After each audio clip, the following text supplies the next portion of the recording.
बहुत समय पहले धरती पर हर जीव का अपना काम और समय तय नहीं था। सभी जानवर जब चाहे आते जाते, खाते पीते और खेलते थे। दिन में शेर शिकार करता तो रात को भी वही शोर मचाता। चिड़ियां सुबह गाती तो कभी कभी अंधेरे में भी चहचहाने लगतीं। पूरे जंगल में कोई नियम कानून नहीं था। इस अव्यवस्था से सबसे ज्यादा परेशान थी धरती माता। कभी सूरज अपना काम सही से करता तो कभी चांद रूठ जाता। दिन और रात की लय बिगड़ने लगी थी। जानवरों को समझ नहीं आता कि वे कब सोएं और कब जागें। छोटे छोटे जीव जैसे खरगोश, गिलहरी और हिरण हमेशा डर में जीते, क्योंकि शेर और बाघ हर समय शिकार में लगे रहते। धरती माता ने सोचा, ऐसे नहीं चलेगा। दिन का पहरा सूरज देगा और रात का कोई योग्य पहरेदार चाहिए जो सब पर नजर रखे और व्यवस्था बनाए रखे। एक दिन जंगल में सबको बुलाकर सभा रखी गई। शेर, हाथी, चील, कौवा, मोर, तोता सब आए। धरती माता ने कहा, मुझे रात का पहरेदार चाहिए। ऐसा प्राणी जिसकी आंखें अंधेरे में भी देख सकें, जो चालाक हो, धैर्यवान हो और दूसरों का भला करने में आगे रहे। सुनकर सब जानवर फुसफुसाने लगे। शेर बोला, मैं जंगल का राजा हूं, ये काम मुझे दो। मगर धरती माता मुस्कुराईं और बोली, राजा का काम दिन में है, रात को तुम्हें विश्राम करना चाहिए। पहरेदारी करने वाला ऐसा होना चाहिए जो धैर्य और ध्यान से काम करे, न कि शक्ति के घमंड से। मोर आगे बढ़ा और बोला, मेरे पंख सुंदर हैं, मैं रात को नाचकर सबका मन बहला दूंगा। धरती माता ने सिर हिलाया और बोली, पहरेदारी नाच गाने से नहीं होती, सतर्कता से होती है। तभी पेड़ की एक डाली पर बैठा शांत उल्लू बोला, माता, शायद मैं ये काम कर सकता हूं। मेरी आंखें अंधेरे में भी साफ देख सकती हैं। मैं तेज आवाज नहीं करता, चुपचाप सब पर नजर रखता हूं। अगर कोई गड़बड़ी होगी तो मैं तुरंत आवाज निकालकर सबको सतर्क कर दूंगा।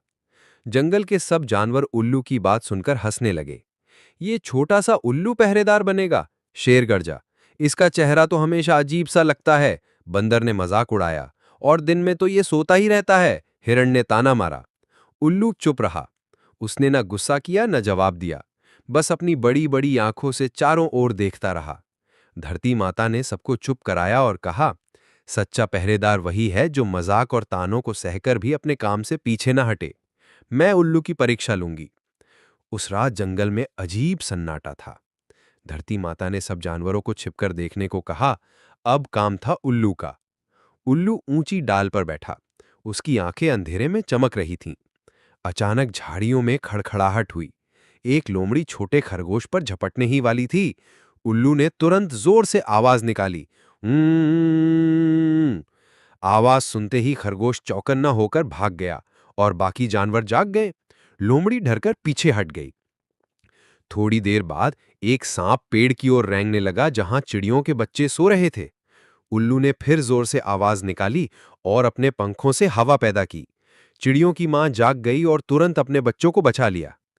जंगल के सभी जानवर ये सब देख रहे थे। अब उन्हें समझ में आने लगा कि उल्लू मजाक का पात्र नहीं, बल्कि रात का असली रक्षक है। सुबह होते ही धरती माता ने घोषणा की, आज से उल्लू रात का पहरेदार होगा। ये दिन में विश्राम करेगा और रात को जागकर जंगल की रक्षा करेगा। इसकी आंखें रात के अंधेरे को चीर सकती हैं। इसका धैर्य सबको सुरक्षा देगा। सभी जानवरों ने उल्लू की इज्जत करनी शुरू कर दी।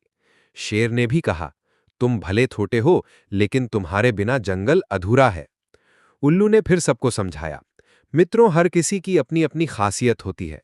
शेर की ताकत उसकी दहाड़ है, मोर की ताकत उसकी सुंदरता है, और मेरी ताकत मेरी रात की नजर और धैर्य है। यही वजह है कि मैं दिन में नहीं दिखता, क्योंकि मेरा समय रात है। जब तुम सोते हो, मैं जागता हूं और तुम्हारी रक्षा करता हूं। उस दिन से आज तक उल्लू दिन में बहुत कम दिखाई देता है। वह दिन में विश्राम करता है ताकि रात को पहरेदारी कर सके। यही उसकी जिम्मेदारी है और यही उसकी पहचान।